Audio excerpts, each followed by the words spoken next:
মধ্যপ্রাচ্যে যুদ্ধের আগুন যতই ছড়াচ্ছে ততই বিশ্বজুড়ে উদ্বেগ বাড়ছে। ইরান, ইসরায়েল ও তাদের মিত্রদের ঘিরে তৈরি হওয়া এই উত্তেজনা শুধু ওই অঞ্চলের মধ্যেই সীমাবদ্ধ নেই, এর ঢেউ আছড়ে পড়ছে হাজার হাজার কিলোমিটার দূরের দেশগুলোতেও। বিশেষ করে জ্বালানি আমদানি নির্ভর দেশ হিসাবে বাংলাদেশ এই পরিস্থিতিতে কতটা ঝুঁকিতে পড়তে পারে সেই প্রশ্ন এখন ঘুরপাক খাচ্ছে অর্থনীতিবিদ ও বিশ্লেষকদের আলোচনায়।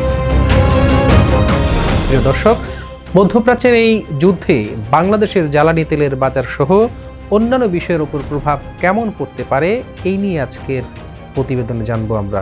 শেষ পর্যন্ত আমাদের সাথেই থাকুন। বিশ্ববাজারে তেলের দাম বরাবরই নির্ভর করে মধ্যপ্রাচ্যের স্থিতিশীলতার উপর, কারণ বিশ্বের বড় অংশের জ্বালানি সরবরাহ আসে এই অঞ্চল থেকে। যুদ্ধ পরিস্থিতি তৈরি হলেই তেলের বাজার শুরু হয় অস্থিরতা। ইতোমধ্যে আন্তর্জাতিক বাজারে অপরিশোধিত তেলের দাম বেড়েছে। বিশ্লেষকরা বলছেন সংঘাত দীর্ঘ হলে দাম আরও বাড়তে পারে, আর সেই চাপ শেষ পর্যন্ত গিয়ে পড়বে বাংলাদেশের মতো আমদানি নির্ভর অর্থনীতির উপর। বাংলাদেশ বছরে বিপুল পরিমাণ জ্বালানি তেল ও গ্যাস বিদেশ থেকে আমদানি করে, ফলে বিশ্ববাজারে দাম বাড়লে দেশের জ্বালানির ব্যয়ও দ্রুত বেড়ে যায়। এর সরাসরি প্রভাব পড়ে বিদ্যুৎ উৎপাদন, পরিবহন ব্যয় ও শিল্প খাতে। অর্থনীতিবিদরা বলছেন তেলের দাম বাড়লেও পরিবহন খরচ বাড়বে, যার প্রভাব পড়বে নিত্যপণ্যের বাজারেও, ফলে দ্রব্যমূল্যের চাপ আরও বাড়তে পারে। শুধু জ্বালানি নয়, যুদ্ধের প্রভাব পড়তে পারে রেমিটেন্সের উপরও। মধ্যপ্রাচ্যের বিভিন্ন দেশে লাখ লাখ বাংলাদেশি শ্রমিক কাজ করছেন। যদি যুদ্ধ পরিস্থিতি বড় আকার নেয় কিংবা ওই অঞ্চলের অর্থনীতি ক্ষতিগ্রস্ত হয়, তাহলে প্রবাসী শ্রমবাজারেও অনিশ্চয়তা তৈরি হতে পারে। এতে করে কমে যেতে পারে বিদেশি রেমিটেন্সের প্রবাহ, যা বড় ধাক্কা হবে বাংলাদেশের অর্থনীতির জন্য। অর্থনৈতিক বিশ্লেষকরা বলছেন বাংলাদেশের জন্য সবচেয়ে বড় চ্যালেঞ্জ হবে জ্বালানি ব্যয় নিয়ন্ত্রণ করা বা বাজার স্থিতিশীল রাখা। কারণ তেলের দাম বাড়লে সরকারকে হয় বেশি ভর্তুকি দিতে হবে, নয়তোবা বাড়াতে হবে জ্বালানির দাম। উভয় ক্ষেত্রেই চাপ বাড়বে সাধারণ মানুষের উপর। বিশেষজ্ঞরা মনে করেন পরিস্থিতি সামাল দিতে আগাম পরিকল্পনা জরুরি। জ্বালানির বিকল্প উৎস খোঁজা, মজুত বাড়ানো ও অর্থনৈতিক ঝুঁকি মোকাবেলায় প্রস্তুতি নিতে হবে এখনই। না হলে মধ্যপ্রাচ্যের যুদ্ধের ঢেউ বাংলাদেশের বাজারেও বড় ধরনের ঝড় তুলতে পারে।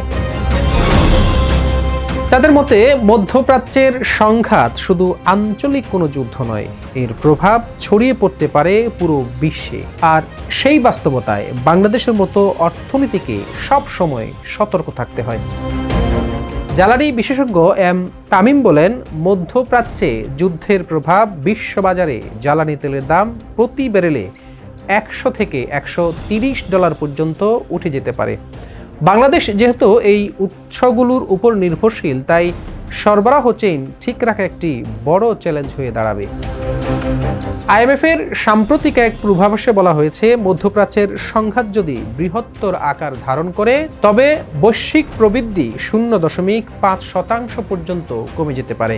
বাংলাদেশের মতো উদীয়মান অর্থনীতির দেশগুলো যারা উচ্চ ঋণ ভারে জর্জরিত, তাদের জন্য নতুন ঋণের শর্ত আরও কঠিন হতে পারে।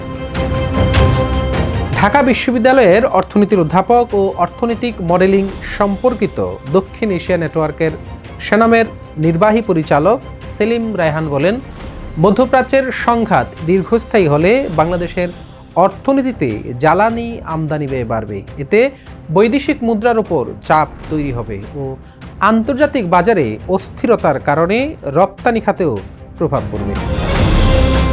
তিনি বলেন, এই বৈশ্বিক অর্থনৈতিক অস্থিরতা মোকাবেলায় বাংলাদেশকে সতর্ক অর্থনৈতিক ব্যবস্থাপনা জোরদার করতে হবে। তার মতে সরকারকে জ্বালানি আমদানির বিকল্প উৎস খুঁজে বের করতে হবে, বৈদেশিক মুদ্রার রিজার্ভ সুরক্ষিত রাখা ও রপ্তানি বাজার বৈচিত্র্যময় করার উদ্যোগ নিতে হবে। এতে আন্তর্জাতিক বাজারে অস্থিরতা তৈরি হলেও অর্থনীতির উপর চাপ কিছুটা কমানো সম্ভব হবে।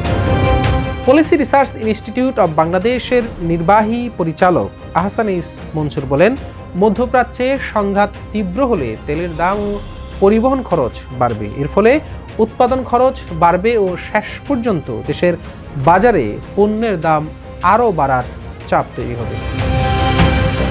এই অর্থনীতিবিদ বলেন, সম্ভাব্য জ্বালানি মূল্যবৃদ্ধি ও আমদানি ব্যয় বৃদ্ধির প্রভাব মোকাবেলায় সরকারের উচিত আগাম পরিকল্পনা নেওয়া। তার মতে, জ্বালানি ব্যবহারের দক্ষতা বাড়ানো, অপ্রয়োজনীয় আমদানি কমানো ও বাজারে মূল্যস্ফীতি নিয়ন্ত্রণে কার্যকর নীতি গ্রহণ করা জরুরি। পাশাপাশি বৈদেশিক মুদ্রা ব্যবস্থাপনায় শক্তিশালী করা এই সময়ের গুরুত্বপূর্ণ দায়িত্ব। প্রিয় দর্শক, যুদ্ধের প্রভাব বাংলাদেশে বেশ কিছু সেক্টরে ইতোমধ্যে পড়তে শুরু করেছে। এই বিষয়ে আপনার অভিজ্ঞতা ও মতামত জানান আমাদের কমেন্ট বক্সে। আজ এ পর্যন্তই। আল্লাহ হাফেজ।